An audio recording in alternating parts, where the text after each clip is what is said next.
En la Cámara de Diputados fue reintroducido el proyecto de Ley General de las Tecnologías de la Información y Telecomunicaciones, una modificación integral de la Ley General de Telecomunicaciones número 153-98, a través del cual se crearía un nuevo ministerio en sustitución del Instituto Dominicano de las Telecomunicaciones, el Indotel. Su autor, el diputado de Fuerza del Pueblo, Tobías Crespo, informó que este proyecto que crearía el Ministerio de las Telecomunicaciones y además una superintendencia de las TICs y que tiene 3 años en el Congreso Nacional, fue el fruto de su trabajo de investigación de tesis para graduarse de licenciado en Derecho. Por cierto, hemos invitado y ha tenido muy a gusto compartir con nosotros con el diputado Tobías Crespo. Bienvenido, Tobías. Gracias por acompañarnos.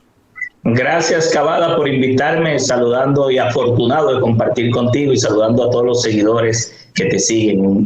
Nada, dispuesto a responder las preguntas, las inquietudes. Nosotros hace 2 años, esta es la segunda reintroducción, sometimos el proyecto general de las TICs, de las tecnologías de información y comunicación, que busca adecuar al nuevo marco constitucional y jurídico lo que es el tema de las tecnologías de información y comunicación. La ley 153-98 fue una ley de telefonía. En su momento fue un marco jurídico que le permitió al país darle una institución como el Indotel, que se creó en ese momento y que vino a resolver unos graves problemas que había, sobre todo en el desorden del espectro radioeléctrico.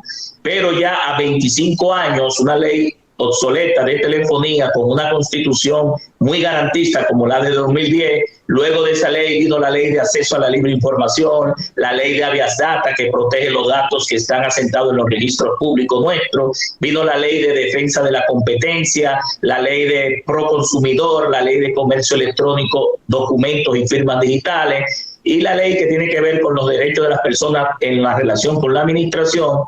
Y hay que adecuar el marco jurídico de las TICs, que ya nosotros tenemos los servicios de Internet. En esos momentos, Cavada, no se hablaba de Internet, no se hablaba de digital, de televisión digital, no se hablaba de las plataformas digitales y de todos estos conceptos que nosotros estamos viendo, como son la robótica, la domótica, la inteligencia artificial, la minería de datos, lo que es la ciberseguridad, la ciberdelincuencia. Es decir, que nosotros estamos ante unos retos y unos desafíos de situaciones de hecho que no tienen respuesta de derecho. Nosotros queremos hacer un aporte hacia los próximos 20 o 30 años para permitir la innovación, la creatividad, la transformación digital, pero con marcos jurídicos que permitan adecuar al país a lo que son las respuestas de los próximos 20 o 30 años. Vamos directamente a los detalles. Hoy por hoy, Cavada, déjame hacerte una pregunta, Tobías. ¿Realmente se ha concentrado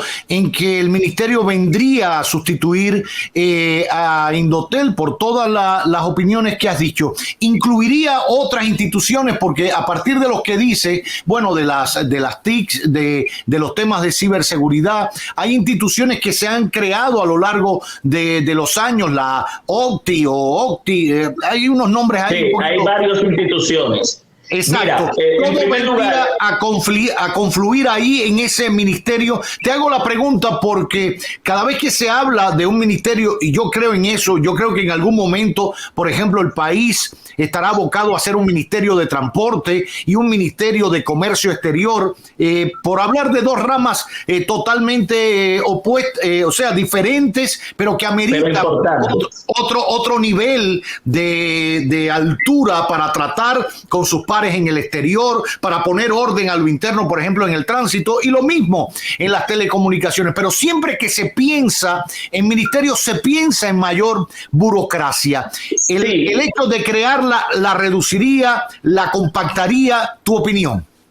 Mira, el dominicano cree que cuando se crea un ministerio es más burocracia, es más botella, es más trámite, y no es así. Yo participé, Cavada, hace unos años en la creación del Ministerio de Energía y Minas.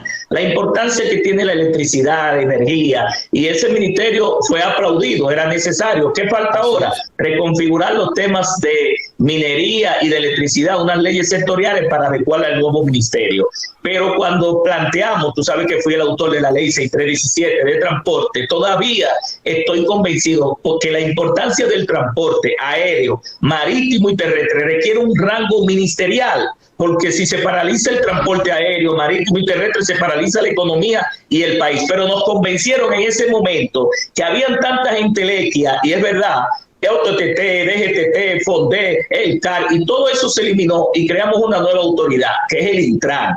¿Me entiendes? Entonces, en el caso del Indotel, el Indotel tiene del año 98 todo el poder, es una super institución, me explico. Es el órgano rector, establece las políticas públicas, da las licencias habilitantes, las licencias de operación para que las empresas puedan operar para el uso del espectro radioeléctrico, pero también tiene que ver con los temas de competencia. Ya hay un régimen y una ley de procompetencia y una comisión de defensa de la competencia, aunque estos mercados de las telecomunicaciones y las TIC son oligopólicos. Primero fueron monopólicos y ahora son oligopólicos. Hay una ley sobre los derechos de los consumidores. Hay pro consumidor, pero los derechos de los usuarios no están bien delimitados. Nosotros establecemos bien la defensa de los derechos de los usuarios de los servicios de las TIC, no de telefonía, porque esa ley de telefonía, sino de internet y de televisión, de video streaming, todo lo que yo pago vía las TIC. Pero también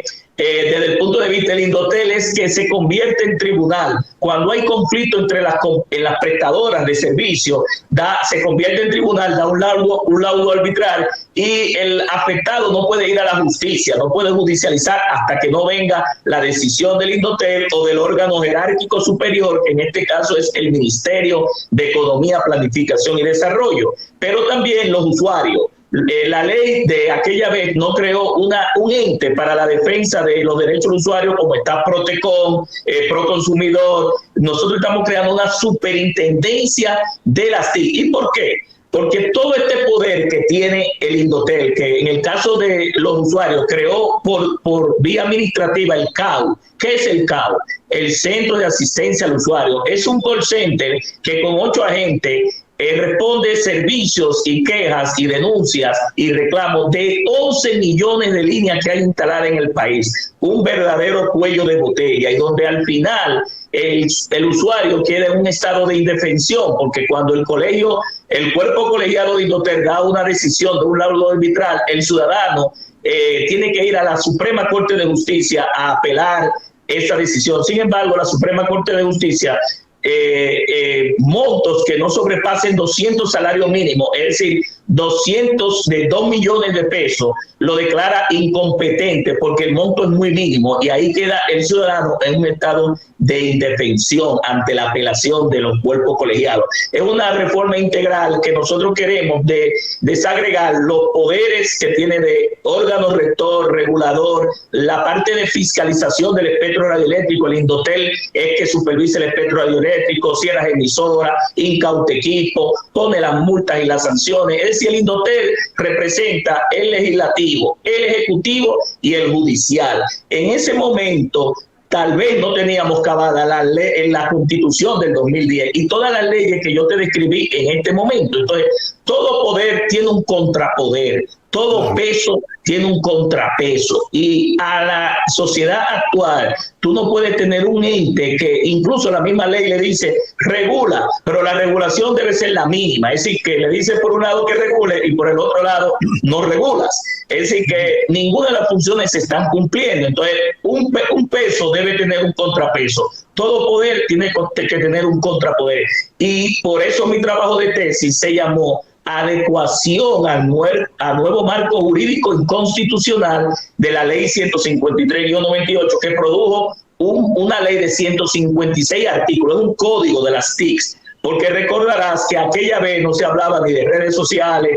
ni de internet, ni de digital, no había los servicios que actualmente se tienen sobre todo el comercio electrónico, porque al final en la nube lo que pasa no son ceros y unos, pasan negocios, pasan dinero, pasan productos, pasan servicios. Es decir, la vida actual no se puede dar sin el uso de las TICs. Entonces yo creo que así como lo hicimos con la ley 637, que recuerdo que lo discutimos contigo durante más de 5 años y medio, 12 años, yo creo que llegará el momento de que nosotros hoy por hoy tengamos un órgano separado de las políticas públicas y de la supervisión. Entonces, en Chile, en Colombia, en Argentina, hasta en Cuba hay un ministerio de las TICs, y la importancia de las TIC revela de que el grupo de los G8 es el que invierte el 80% de las TIC. ¿Qué te dice eso? Que los países que se han desarrollado le dieron la verdadera importancia a las tecnologías de información y comunicación para el desarrollo de los pueblos. Yo creo en eso, en mi área de actividad profesional y académica de 35 años. Trabajé durante 13 años en una de las principales empresas de telecomunicaciones del país, y ahora como legislador ¿verdad? Y los temas jurídicos, quisiera dejarle al país un aporte. Sé que hay muchos intereses, sobre todo los derechos de la competencia, los derechos de los usuarios, de los consumidores. Ahí en esa ley Cavada hay listados 26 derechos de los usuarios, porque la ley 153-98 dejó de manera muy light los derechos de los consumidores. Sin embargo, nosotros detallamos lo que a nivel internacional se han considerado como los principales derechos de los usuarios de las TICs. Debo decirte que incluso las Naciones Unidas dio una resolución que declaró el acceso a Internet como un derecho humano, y yo le agregaría un derecho fundamental un derecho digital para acceder al derecho a la información, al derecho a la expresión, al derecho a estar informado, al derecho a la educación, a la salud, al medio ambiente, a todos los derechos. Sí, ya el Internet se le habla, y los servicios digitales, se le habla como la cuarta generación de lo que le llaman los derechos digitales, del ciudadano en el ciberespacio, en la nube. Es decir, nosotros hoy por hoy, ¿tú te imaginas la pandemia? ¿Cómo nosotros hubiésemos pasado si se hubiese caído la red de telecomunicación? Hubiese sido un verdadero desastre.